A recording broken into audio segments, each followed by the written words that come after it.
Welcome, everybody. I am Tony Barbarino, real estate agent here in Orange County. I live and work in Irvine. And today's topic, we're talking about solar. For quite a while, solar on your house, whether you're a buyer or seller. There's always been a lot of concerns and issues. People didn't know what to think. They don't know what to do sometimes. The value sometimes has, sorry, one second. There we go. Sometimes people have questions about the solar, about whether they should have it, should they avoid it, should they buy a house without solar, then add it. What if you're buying a house that already has solar? Questions about transferring it, questions about value. That's the big topic, the value of solar. What are some of the knickknacks and ins and outs you should be aware of? So if you're at the very least a buyer considering purchasing a house that has solar on it before you buy it, we're going to go over some things you want to be aware of so you can ask better questions to the listing agent, to the seller, to the solar company, if that's something part of the transaction. And then maybe you can consult with the solar company yourself if it's something you're going to add to your home. You just want to be more prepared so you're making sure you're making a good decision for you regarding whether or not solar is something for you in terms of the financial aspects of it, meaning when you buy your house or going to sell your house. Of course, we know solar is great because it's solar electricity, it's greener, it's allegedly much cheaper. I say allegedly because you never know when things change, but so far it seems to be cheaper. So we're going to have a conversation with one of my most favorite guests, the ever lovely and debonair Mark Buehler. Let me see. And Mark, there you are. Hi. One of my favorite guests. He's back. I had to bribe him, so I paid money for this. Just kidding. Mark, Yes. let the people know who you are, man. So some people might not have catch our last conversation. Take the stage for a moment. Tell people who you are. It's all you. Go ahead. Will do. Thanks, Tony. Thanks for having me on. Yes, I'm Mark Buehler. I'm a Orange County real estate appraiser based in Laguna Niguel. My company is called CMP Appraisals. I've been doing appraisals in Orange County for, let's just say, over 25 years. Ran a big company at one point where I had guys covering the entire state. I am now down to just me, and I work with some other people on the, I do residential, and I work with some other folks in my office on the commercial side. Over the past few years, I've taken an interest in green energy efficient real estate and the valuation aspect of that. And I've been teaching appraisers and real estate professionals about how to consider valuing that and determining the contributory value of green energy efficient homes, and most recently solar, because solar has become a big deal and a kind of a pain point for a lot of people involved in the process of a transaction, be it a refinance or a purchase. So that's what I've been doing. That's kind of my expertise is telling people what I know about solar and how it relates to the transaction. And that's kind of when we first met and we started touching on that. And this information just came out and out and out from you. And boy, this conversation is something I've been waiting a long time to talk to you about. Because solar did look like, to buyers, let's talk about the buyer perspective. For those of you who've been looking for homes and you see solar, I think people are a little bit less sensitive to, oh no, there's solar. Oh my God, it's going to be a problem. Or, oh, I'm in escrow and I got this paperwork says I need to qualify for the lease, which is separate from my entire transaction. So if I'm buying this house and I don't qualify for the lease, uh-oh. So there's that potential in there. So when I see solar, if I'm representing the buyer, just to kind of bring up one point, is the first thing I say is, whoa, when you make an offer, if we get accepted, immediately I'm going to want to contact the solar company and find out what it takes for the transferability, because there's probably a few dozen options, more or less, on doing this. It's not just sign here and you're done. So when people are handling the handing over of the lease or solar ownership, what I want to hear from you is, if you're sitting in the room with me and a buyer and it's day one of escrow, and they start talking to you about, well, this house has solar, it's either owned and there's a company they pay to maintain it and they buy energy from, or it's a lease where they just slap it on the house at no cost, but they pay for the energy. So can you elaborate freely on these two known possibilities, or maybe more if you have them, what people need to be aware of. Not that we have infinite answers, but lay like, 4, 5, 6 golden nuggets about the solar when it's leased, owned, and any other variables thereof when it comes to considering the value of the house. Because I know you touch on points with me privately, and I really want people to hear this. Sure. Okay, so the first question you want to ask anybody who has solar on their property is, do you own it or do you lease it? And some property owners are not really clear on what they actually have there. So if they say that they own it, then you may want to ask them, how much did you pay for it? And did you pay for, is it all paid off? Because if they say that they own it, but they say that they didn't pay anything for it, then they may be confused about what they've got there. Because chances are they either have a lease where they're making a monthly payment, or they may have a prepaid lease where they're making a monthly payment, or they may have what's called a power purchase agreement. And so let me outline how all of those work. The lease is sold by the solar company to the homeowner or property owner. Well, I'm just going to refer to them as homeowners at this point, but this can be on any type of a property, on a commercial building or what have you. So they offer you a lease, and basically the lease is on the panels. They technically own those panels and the materials that go into a solar array, which includes more than just the panels. It's the inverter, the panels, and potentially battery backup. So solar company comes out, be it Tesla, Sunrun, whoever it is, they put the panels up on the roof. That is their property.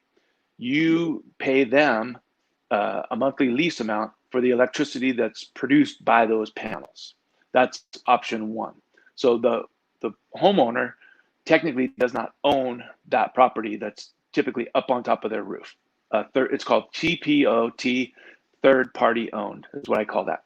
So another option is to prepay the lease, where they've paid the lease in advance, but still they do not maintain ownership or the responsibility to maintain those panels.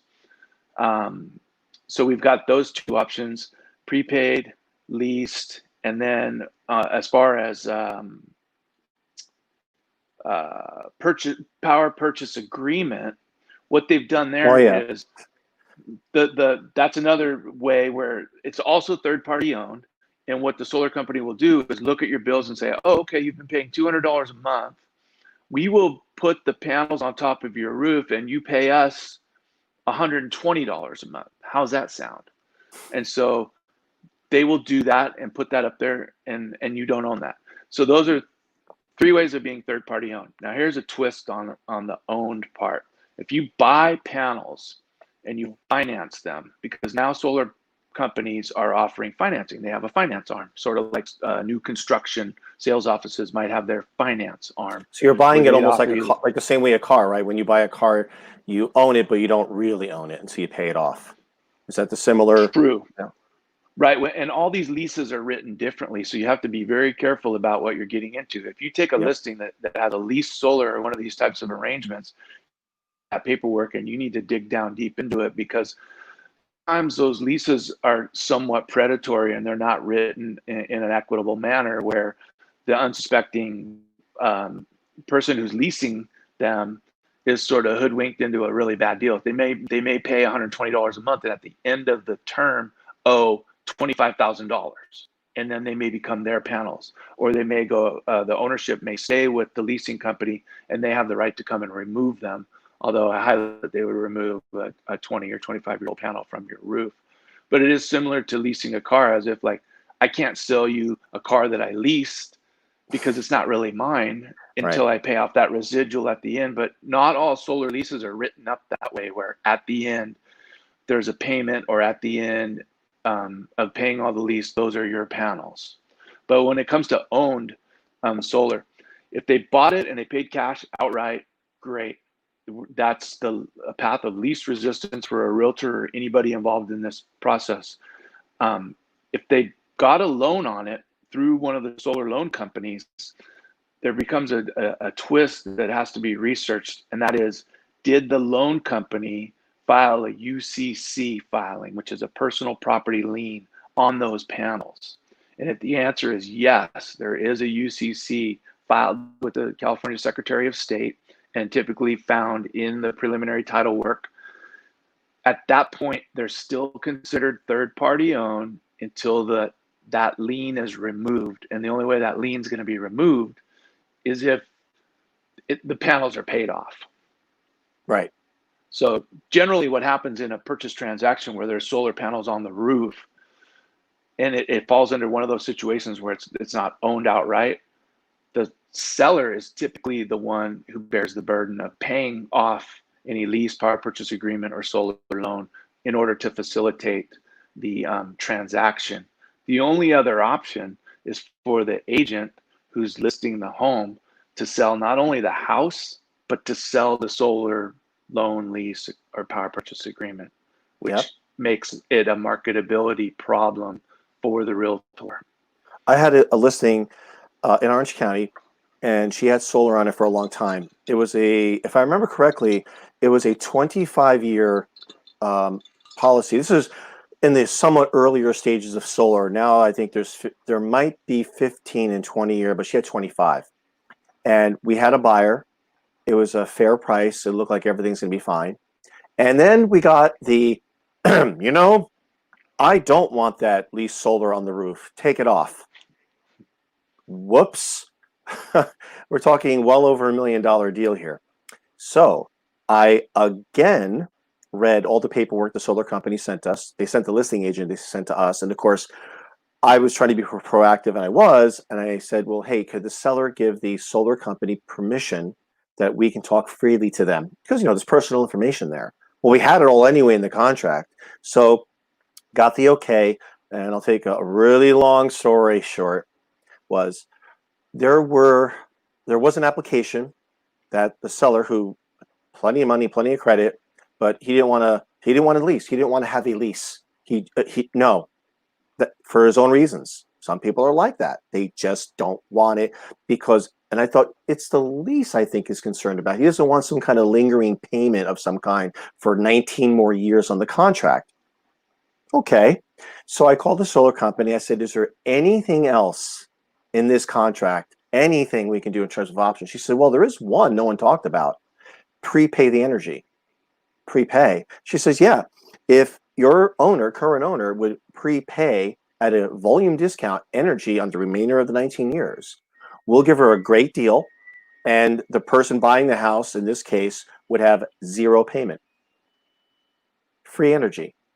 So instead of dropping her price or going through the trouble to have them come take it off the roof, which would have been another fiasco because now you're taking things off a roof that were attached. So it turned out, whoo, he's like, oh, well, if it cost me nothing for 19 years and she's paying for it, it was either drop the price or pay for solar. So since she paid for the solar, it was about equivalent. All the neighbors for future comps were like, yay, you didn't drop the price. Instead, you paid for the solar. And he was okay with that. And it was quite the rigmarole for like 3 weeks, but then boom, one solution. Look, we'll pay for it. Now, not to people watching, not every solar company is going to have it. Let's be fair. You have to check with the solar company before you put it on, or if you're buying a house, before you close that escrow, and ask them, is there an option, just in case you want to execute that, can you prepay energy? I think Southwest Airlines, even before the marketing crash, they prepay for 10 years of jet fuel. I heard of the story. And when jet fuel started going up, Southwest, they kept their own prices on their tickets fine because they were good for 10 years. Everyone else's prices went like this on tickets because their fuel prices went like this. And Southwest was like this for 10 years. So they had a high profitability, so I've been told.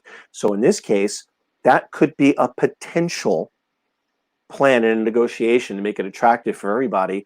If you have to bring down the price, maybe something to digest and consider is, well, prepay solar if that's an option. It may or may not be applicable to one's deal, but at least it's a question that could be asked. So that being said, if a solar is owned outright, and you come and do an appraisal, about what's an example of a range of the value? Like what situations when someone has solar, what are the situations where there's value at all? And what could be an example of ranges? Because some people are probably thinking, oh, it's $100,000 more value. No, I don't think so. So could you elaborate on when you go to a home and you want to actually say, okay, this solar has value because, and then kind of give a Yes. range of approximation what those numbers could be. We're talking reasonable hypotheticals, and I'm sure people are probably wondering that same thing too.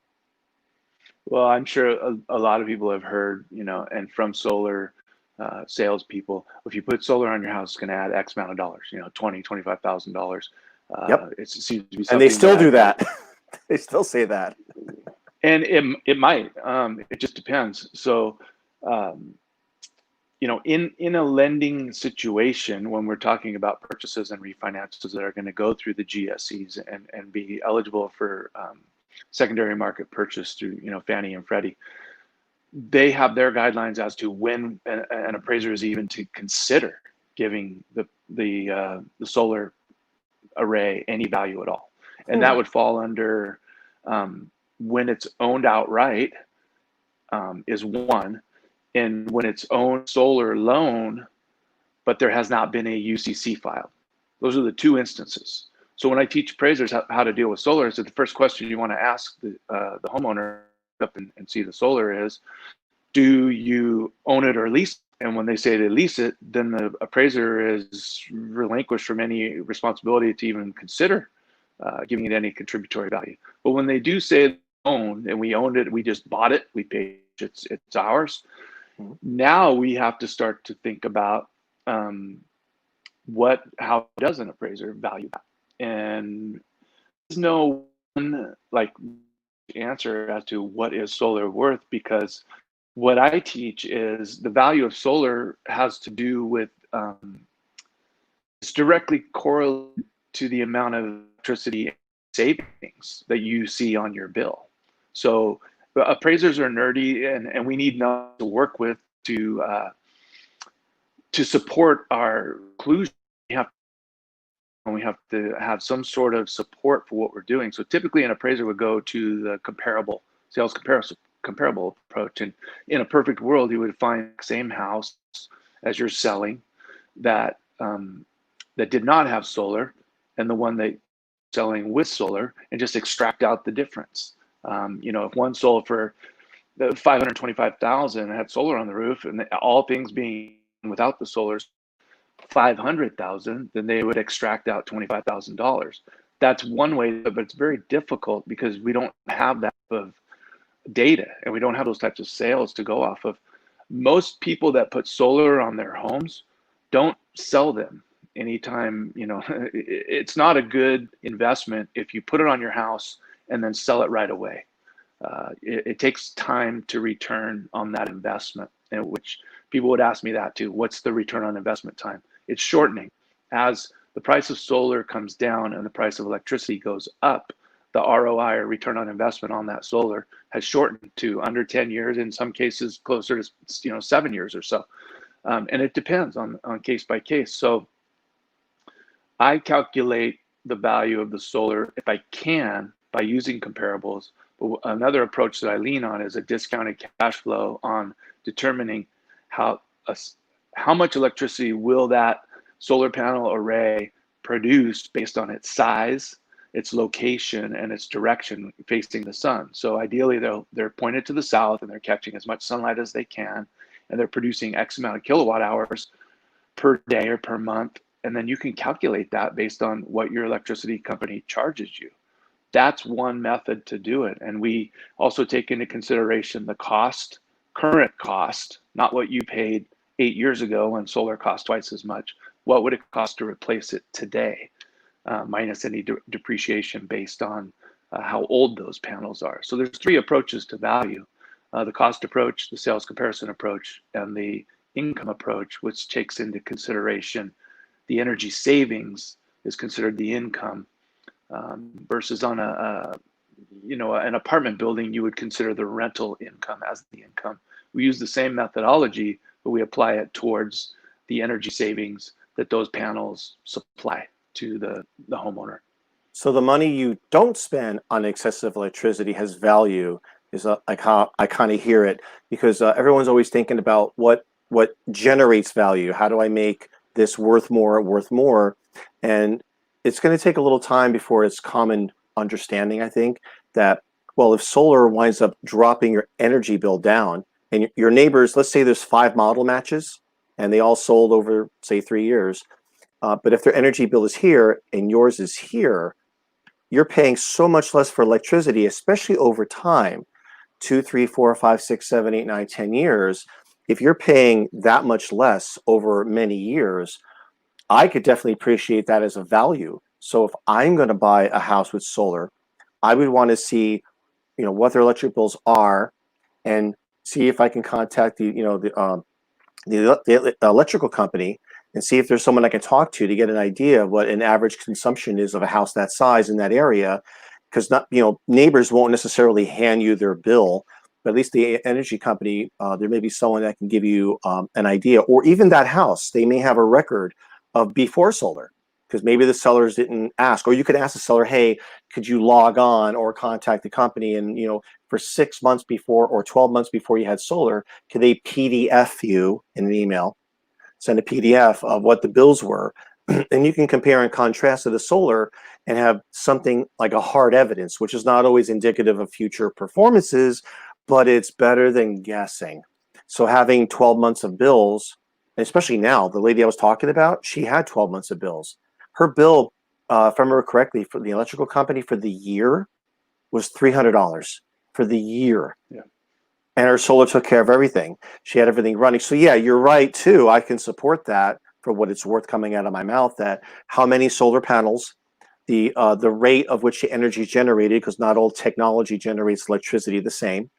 So you're going to want to, if putting it on your house, you're going to want to have a conversation with multiple solar companies and look at the square footage of solar tiles they're going to use.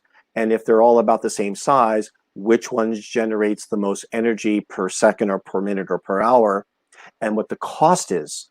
Because if a solar panel generates electricity a little bit better, are you paying less? Are you paying more? So there's going to be some math involved to make sure that the value works for you. And when you're buying a house with solar on it, it's unfortunate that sometimes in these transactions, when agents don't talk to you, Mark, they just think, oh, well, just sign this lease, qualify for the lease, transfer the solar, it's there, there you go. Which you could do that.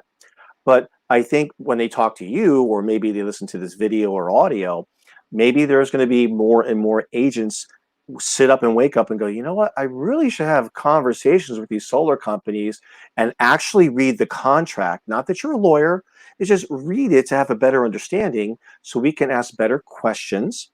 And some of these solar companies will tell you, oh, we don't handle the financing. That's another company. So you may have a solar company here that handles the solar, and they'll monitor it, they'll maintain it, they may make changes and fixings, but the financial aspect is another company. So you may have to qualify through one or the other or both. For sure, the financing company, if there's a lease on that.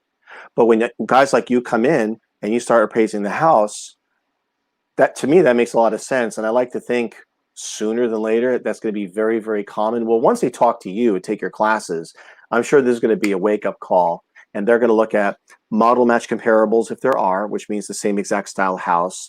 If there's 1, 2, or 3 or 4 that don't have solar and this one does, and try to do their best to estimate its value based on savings or the other parameters you're just talking about. I think it's going to take several more years at least before I think solar is until it shakes out all the bugs, and also that the understanding. Because if you don't know anything as an agent about solar, you're just signing some papers. I mean, good luck to all of us. But that's why I wanted to bring you on to elaborate, so people, buyers, sellers, and agents, everybody can take the solar not necessarily more seriously, but just take it serious and legitimately, because there might be options to explore. I almost bet there's probably at least one other agent's going to see this and go, I never thought about doing a prepay for energy as part of negotiation, maybe as a buyer. Maybe, hey, in the negotiation, maybe there's an opportunity to get the seller to pay for all or some of the energy as one negotiation tool. So a seller can say no, but you can always ask. I'm sure there's people who never thought about that. A lot of them. And there are people who see solar think, oh no. And in my experience, it has not been a mess. It's just ask, talk to the listing agent first, get copies of bills of electricity and gas, and then also look at the solar so you can look at everything in terms of the cost, gas, electricity, and water, obviously, but we're looking more at the electricity. And and do look at the comps, because I'm sure agents will look at comps, but they might not look at the solar on those comps. So it takes a little more legwork. I've gone so far as to actually just knock on the door of a neighbor nicely when we could do that. Is, hi, I'm so sorry to bother you. We're selling the house at 123 Banana Street, and I see you have solar as well. Can you tell me what you liked about it really quick? Are you willing to share roughly what your savings have been? We just want to have an understanding, so when we're pricing the house and buyers come in, we can have a better conversation about solar, so hopefully buyers see it as a plus, not a minus. But of course, when it's a lease, like you said, there's going to be a little bit of juggling in terms of transferring it over. But the value, and just to recap, if it's leased, period, there's no value assigned, even in terms of savings. Is it just, nope, there's no value? Or if it's leased, which is pretty common? That's the Fannie Freddie guidelines dictate that an appraiser is not to consider giving any contributory value to it. That, to me, that doesn't mean that there's no value there. Now we're talking about a realtor, listing a home, and depending on which side of the transaction you're on, but I would submit that there definitely is value even to a lease. And what you mentioned there is very important. If you do have pre-installation of the solar bills, and then the post installation results of the billing from your electricity company, that in itself should be a slam dunk, easy one to sell to somebody. Now, just because you're saving $100 a month doesn't mean that you're going to be able to sell it for $100 a month, but you should be able to get a little bit of a premium for the property. Yeah. This is where the sales comparison approach is falling apart, because people are not paying more for solar because it's not being sold for more. People don't have a good understanding about how it works, and a listing agent isn't able to garner a premium on that transaction because they don't have an understanding of the true value of it. If you could get just a little bit more than the guy who didn't have it, then an appraiser can extract it out from the market. Then if they understand, and a realtor can use these mathematical tools too, how to run a discounted cash flow through Excel or through programs that are available out there, and take that information and show that to any potential buyer. To me, if there was two exact same homes and you told me that this one, once you buy it, it's going to cost you this much for your principal, interest, taxes, and insurance, but your energy bills are going to be zero. This other one over here, it's the same, PITI, principal, interest, taxes, and insurance, but your electricity bill is going to be $400 a month. So really, your bottom line is $400 more to buy that other house. The one that you got with the solar on the roof is $400 less. Is there value in that? Yes. You're saving money. Right, $400 less worth of checks every month out to whoever, your mortgage company, your property taxes, and your insurance. If we add in to PITI, if we add in energy and have an energy efficient home, you could actually, if they change qualifying to this, you could actually qualify for more home if you were in a home that didn't have as high of electricity bill. If you look at the total outlay monthly PITI and add in energy, and you have zero energy or very minimal energy, now your ratios change, and maybe you can qualify for a higher priced home. I wonder if lenders will ever come to the point to actually put that into serious consideration in terms of the underwriting, because I would imagine that in the future, like tomorrow or 20 years from now or somewhere between, someone's going to say, some big shot in the legal system of finance is going to say one day, maybe, you know what? More and more houses have solar, like all the new houses that have to have solar now in California. as people see the averages of savings compared to the old way, which is just buy electricity, that savings, you would like to imagine it could be reflected towards the person's monthly expenses. And therefore, if they're not spending an average of $250 more on electricity like everyone else in the neighborhood, that in theory, they can qualify for a little more because the sun is not going away. The weather does change, but in Southern California, it's way more sunny than it's not. The battery technology is getting better too. With battery technology, then when you have those gray days, it's much less of a negative when you have battery storage. So this technology is, as far as we can tell, is going to keep thriving and getting better. Brand new homes like today, the year 2020, we're in June. You start building a house right now, according to the documents we read, that these houses have to have solar in Southern California. And as they do this over time, people without solar add it, brand new homes have it. We're going to see the conversations and confusions for a while about solar until either the state clamps down on this and or lawmakers say, okay, look, we're going to start giving ranges of value of solar. You know, and we don't want to see the government interfere with this, but at least socially, that someone like yourself and people who learn from you or people who also happen to know something similar to give solar a certain value, over time, it should spill into the real estate knowledge better sooner than later.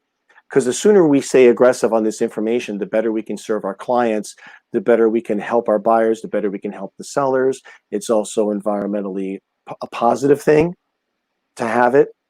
And you're saving money. Anytime you can save your people money, or at least give more money for the seller in terms of value to sell a house, it could be a win in one of two possible directions per transaction. That's why I wanted to have you on elaborate on the solar. In a summary, are there any other little knickknacks or points you want to expound on or bring up in terms of solar? Because we covered quite a bit, and obviously we can't turn this into a 9-hour conversation with intimate detail. If they want that, they can always hire you. They can bring you in, pay for your time, and get that super intimate detail. But do you have any last minute nuggets of knowledge or ideas or thoughts about solar regarding that a house and its value or perceived value? I'd like to be able to let you take the soapbox and kind of elaborate on any last minute thoughts you really want to get off your chest to the people watching when it comes to solar on their house in terms of value. Yes, and you just alluded to it. I think it's important that we're all aware of this, that building code has changed. California building code has changed. Title 24 is the energy efficiency section of the building code. And starting January 1st, 2020, any realtor or any home builders that began construction didn't have their permits in place by January 1st, 2020, they are required to build to what's called zero net energy. And what that means is that home has to produce as much electricity as it's modeled to use. So you mentioned earlier about, what's the average usage in this area? They have it all calculated out. They have different areas of what they call climate zones. So if you're in Palm Springs, you're in a different climate zone than if you're in Laguna Beach. And so they can determine how much would, say, a 2,000 square foot home utilize in that area. So by modeling, new construction is going to have enough solar on the roof to power the entire home. That's the ZNE regulation, and that's in place now. So this is going to become something that is not just a one-off or every now and then I run up against a listing that has solar on the roof. And over time, most of the homes will have solar. Probably most people will be driving around in electric cars at some point. So the sun isn't going anywhere. The panels do produce electricity even when it's not sunny. Like today, it's not super sunny down where I'm at near the ocean. But the light rays always get through. UV rays come through. You ever gone to the beach on an overcast day and come home blistered like a lobster? It's right. still happening. I just, a final note is I think that realtors should understand how this works and how the lending process works, and when, perhaps they may be expecting more value when by the Fannie Freddie guidelines, we're not to even consider it because it's that TPO, third party owned ownership. And also that if they can get a handle on demonstrating the value to a buyer or a seller, it might go a long way with, their clients out there to understand that, oh, wow, this guy knows his stuff and he can actually get us a little bit more for something that, we've put into the house. And the last thing is, let's dig down on this. This is a point that appraisers make a lot, and this has to do with anything, not just solar, but all things. Cost does not equal value. So if you spend $50,000 on solar, that does not mean someone's going to come buy your house and pay you $50,000 more. Same goes for your kitchen, They're not? your pool, all that kind of stuff. They might. It depends on who's selling it and how well they can sell it. But the market speaks to us, and it lets us know what the value is. If we can't inform the buyers and sellers that there is added value in a feature, then the market won't demonstrate any added value for that particular feature. If a home with a pool sells for the same as a home without a pool to an appraiser, pools aren't worth anything. That's how we operate. So if you can figure out, compare and contrasting. If you can figure out how to demonstrate a little bit of extra value for your seller on their home that has solar on the roof, and just get a premium over the one that doesn't, you're going to be an asset to your community and to your client base. Things are worth what people are willing to pay. And I find that when I was sitting with a seller, we're always competing for the business. And I really want to be able to lay out the truth out there, or my interpretation of it, or what's available to me. And when we talk about solar, if I'm fortunate to be in a community where there are model matched homes, not every home is exactly the same. There are some that are, but there might be, say, 7 different models, and you have 46 homes in the area. If we can find 3 or 4 homes that match, and this one has solar that the other ones don't, part of my conversation with them is, while I wouldn't do this in the court of law and say this is true, I would say, hey, these buyers, we should let them know and put them in the supplements in the MLS. We can attach documents so agents can click on the button that says supplements and see the records of, hey, we have 12 months of bills. Would you like me to set? We're going to redact the people's private information, but we want to show last 12 months of bills when they didn't have solar and the recent 12 months, and say, wow, look at this. This house, based on the past, is spending this much less per month. Would a buyer like to buy this house and save that much per month, or go to the comparable one because they have crown molding and granite countertops? Better. That's fine. But this house saves you money, and you can put your own granite countertops in, because some houses still have original stuff, but they put solar in. The other houses that are selling, competing, might have, they got the nice countertops and toilets and wood floor. But that doesn't necessarily save you money every month for years and years and years like solar does. So solar could be a very fair negotiation tool when you're entertaining offers. Hey, we've done our homework in my listing. Let me show you how this is done when you want to buy it. And oh, by the way, look how much you're saving. This way, if some of those buyers are putting offers in on other houses in the area, and you have solar and they don't, then they're going to hopefully see the financial advantage, because you can slap granite counters in a house, but if one has solar and it's already there and you have proof, not guaranteed for future performances, but what do you think is the question.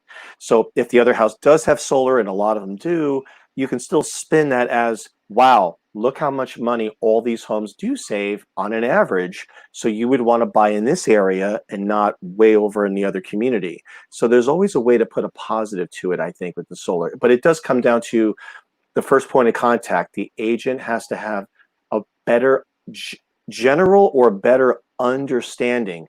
I sometimes call these solar companies and say, hey, can I ask a couple of questions about when people want to buy the house with your solar on it?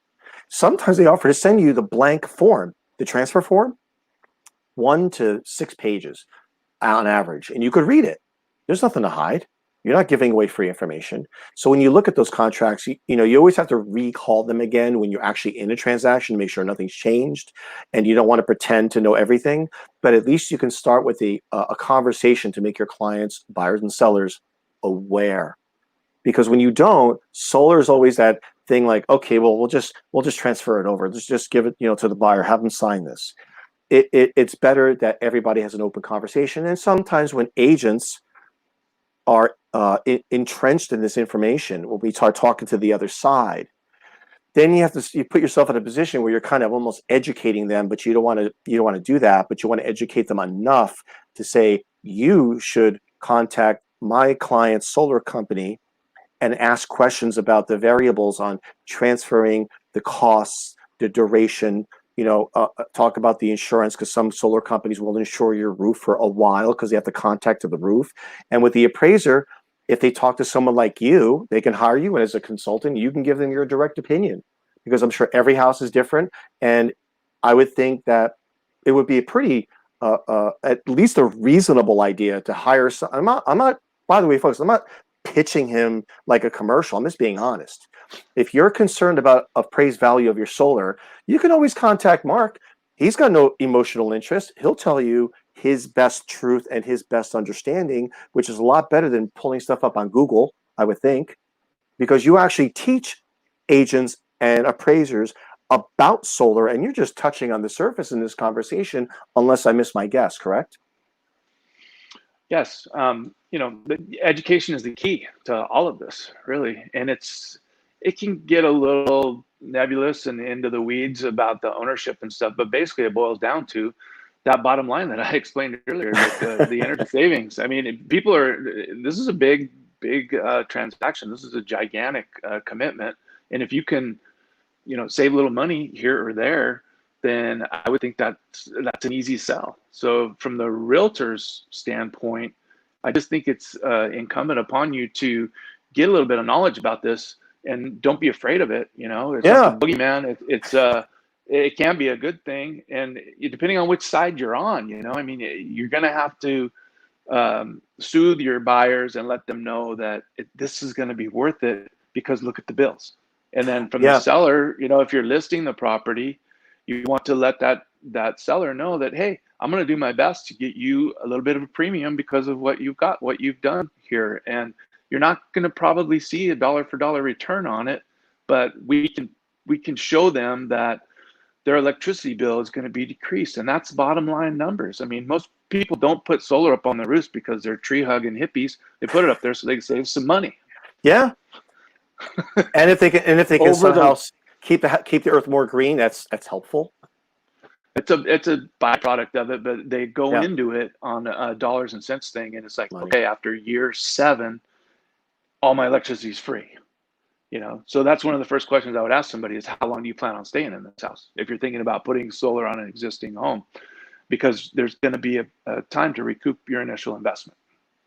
True. And so that's always a lot of pushback. You always get pushback on that. It's not. I don't want to pay for that. Too expensive. Yeah. And one last thing that people should know that are considering it is there's a federal tax credit that last year was 30%. If you install solar, you can take 30% off of your federal tax return as an investment tax credit for solar. That's been reduced in 2020 to 26%. And in 2021, that will be 22%. And the following year, that will be gone, unless it gets renewed by the solar energy push to do that. And so that's something to keep in mind. So get in while the getting's good. And I can see why they do that. It's your call, I mean, I don't have solar on my house. I live in a moderate climate, and the ROI for me just isn't there. We don't have high electricity bills. But if I did live in a place or drove an electric car, or lived, not in Dana Point, but in Rancho Santa Margarita, I'd definitely consider that. To each their own. Some people just don't care. I mean, we can't force people to change their minds. But based on this video, hopefully people will see solar as less of a monster in the closet and more of a, well, let's just find out what are the consequences of this in terms of the value. And at the end of the day, if the person who's buying the house or has the house, they want to pay less for electricity. And I would caution everyone to be cautious and read the solar agreement before you sign and understand it. It's one thing to read it, it's another to understand what you're reading. And you want to look at the math. And I like to have faith that these solar companies wouldn't exist if it cost more money to have solar, because nobody wants to pay more for the same electricity. They want to pay less. So I hope there never comes a day where solar energy costs more than electricity. That would be quite not even funny if that happened. But as far as anybody knows, as far as I hear, as far as I can read, solar costs less. But you do want to be conscientious going in. So, hey, solar company, if I bought this house, if I put solar on it, when I sell someday, I mean, it could change, but at this time, what's the process of transferring it? What are my options? Could I prepay all the electricity at a major discount and make it more attractive to buyers? Because you're going to have buyers that are unsure and buyers who do know. And in either case, you want to have as many available options at the time. And then, of course, if anything changes, they should be obligated to tell you about policy changes. So it's not laborious to do. It's just simple communication. Hey, if something in my policy is going to change, you better get my approval because we have an agreement.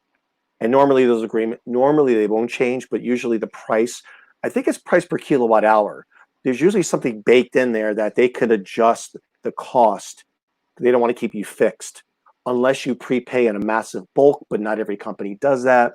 You have to ask and always get it in writing. So this way, when you put it in your house and you want to sell it, an owner and an agent would want to understand the solar well so they can be able to negotiate things.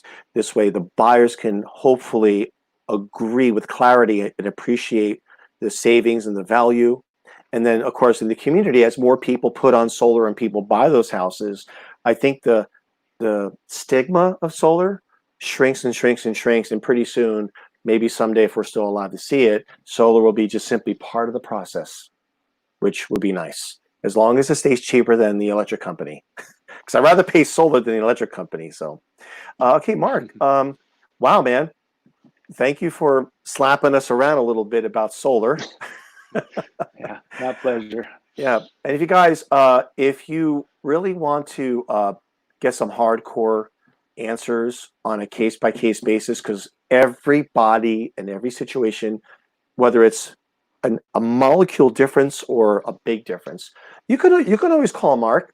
Hey, Mark, I'm thinking about putting solar in my house. I want to hire you for a consultation because I want to know more than what's being told to me by the solar company. Or you have it and you want to figure out a way to determine its value and get an opinion from someone like the guy here next to me.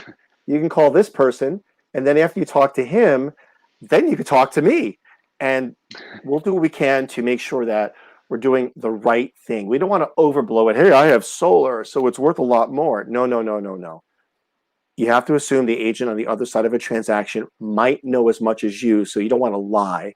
You want to say, well, here's the bills historically, here's what they've been paying, and the value is this. Does that work for you? Well, what if it goes this way? You can't read the future. Buy me a lottery ticket if you can answer that question. I want to know the winning You numbers. can look historically, the escalation rates on each utility company is public knowledge. So, generally it's about 2% a year annually. And they do bake that into the solar going up. agreements too. They do that because they want to say, hey, the energy may go up this much at a fixed rate, but there might be something depending on something else that could affect the rate. They don't necessarily just go, okay, we're going to do this every year. There might be some other contributing variables, and I don't know what those are.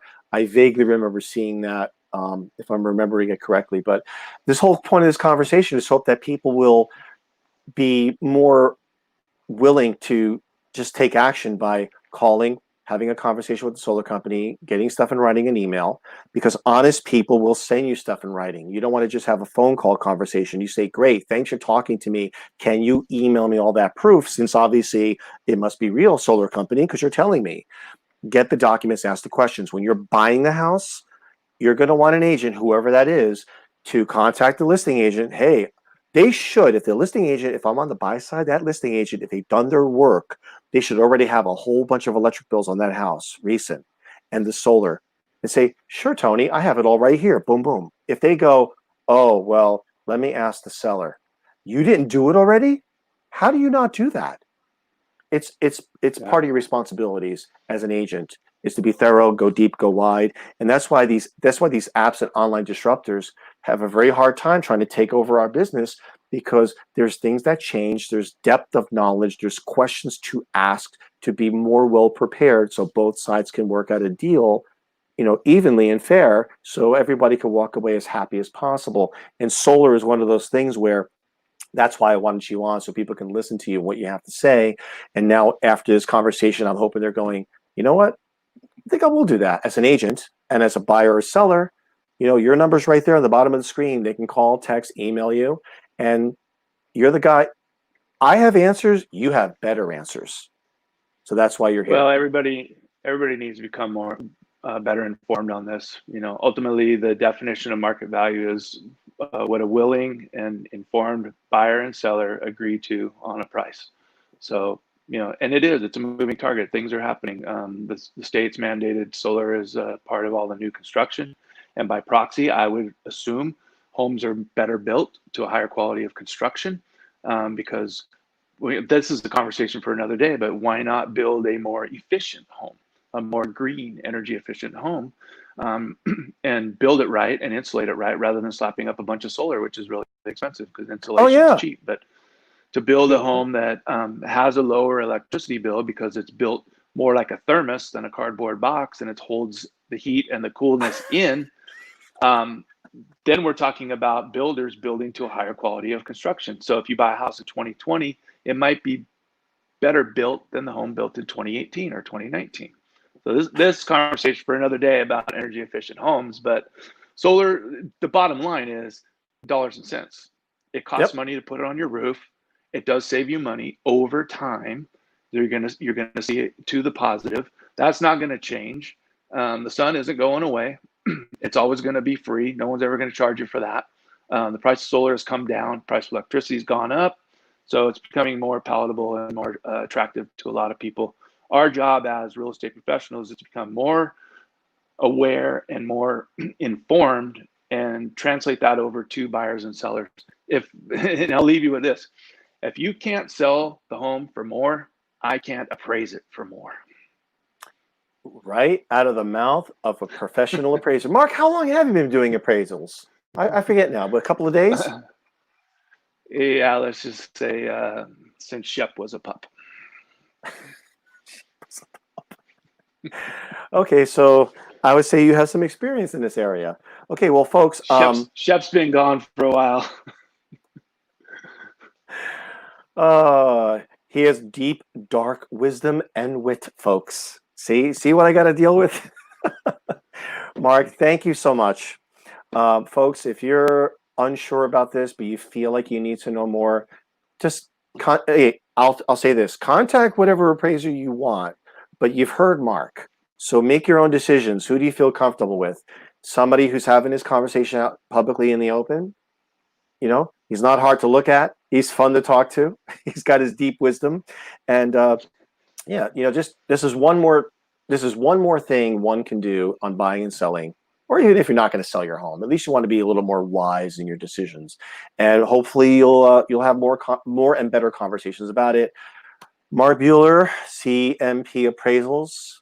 Call him, text him, wish him happy birthday when his birthday comes up, because he's only 38, 39, 39. See, he's been in the business 40,000 years, I think, something like that. No, he's T-Rex. Good. Like since the T-Rexes roamed the earth. That's how long he's been doing appraisers. T-Rex, hold still. Folks, thanks for watching. I'm Tony Barbarino. I'm a real estate agent in Orange County. My office is RE/MAX. We're over in Irvine. If you guys are thinking of buying and selling, I'd love to have a conversation with you to see if I can earn your trust in business. Meanwhile, I hope this conversation, most importantly, I hope this conversation at minimum has stimulated you to take action about solar, to ask questions, to look more closely at the contracts and the numbers, and see solar as not so much a uh-oh when you're going to purchase a home, but more of a, oh, wait a minute, I remember this. I saw the video of those two guys talking for almost an hour about solar. Maybe this isn't that bad after all. The seller has it, so maybe it's good for me too. But you have to make that decision yourself with you and your agent. And just, again, open eyes, look at everything in writing, and then go from there. Mark Buehler, thank you. You're a kind, Thanks for wise, having me. handsome, fun man, and I always like having you on. I'm trying to think of like more topics. I want to bring you on. Maybe we'll talk about cupcakes. Whatever. You always have good insight. You always got something. That's why I sit here going, come on, he's going to say something good. Oh, there it is. Al, I can tell you why you need an appraisal when you inherit a property and get divorced and all that stuff, because that's the majority of the stuff that I do. Uh-oh. It sounds to Yep, me you like want to we save have a new some money topic. save some money on your capital gains taxes. You're going to need a new stepped up tax basis on your property. That And that's what sounds I like spend most of my time doing when I'm not talking to people or teaching people about solar and green, is appraising estates. ooh, that's a darker topic, but it's something legitimate because divorces Save some and money. death. Yeah. Save money. Yeah. I would assume if they were to hire you, that it's better than, or again, let's be fair, any appraiser, but if they talk to you, that I would imagine it's better than not talking to you, because appraised value and having a complicated situation, you're going to want every possible professional involved so you can have things resolved, whether it's a sale or people die or divorced. There's so many variables in real estate. That's why I do these videos, because I try to cover, every little topic I can to expound on it further to help people. I can't get all the business, but I can put information out there to help people. And once in a while, somebody might reach out to me, which is nice. But really, I do this because I really want to help people. Why not? I mean, we're here, we're talking, we have time, we love what we do, we're comfortable with what we do. Why not share some stuff? That's why we have these conversations. So, Mark, Likewise.